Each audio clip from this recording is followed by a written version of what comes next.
Okay po. Open po natin sa page 8. Bakit gano'n? May pabasa. Then, pabasa pa. Sige po. So, ang title ng chapter 1 is, Francesca Di Pasuti. Di ba ang cute ng apelido niya? Di Pasuti. Hindi siya papasuti. Si Joy. Okay. Tatayo na lang ako. Pagod na si Iska. Di niya na malaman kung saan pa kukunin ang hininga. Hindi gaya sa PE class nila na may water break. Walang katapusan ng kanyang pagtakbo. Ramdam niya ang pagod sa mga binti at ang sakit ng mga paa. Pero wala naman siyang choice. Baka hindi na siya abutan ng bukas kapag tumigil siya. Kulang na lang kung mawala na ang puso niya mula sa katawan sa lakas ng kabog nito. Sa tabi niya, naaaninag niya ang kasamang tumakbo. Hindi niya ito mamukaan.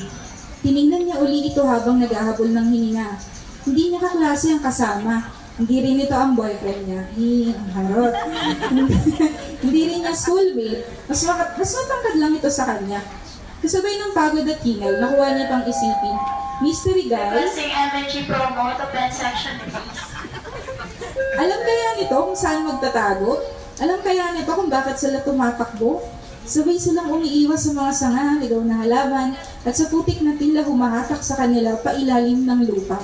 Pero hindi man lang sila nagtitinginan. May mga dahon na rin maliliit na bumabagsak sa ulo nila.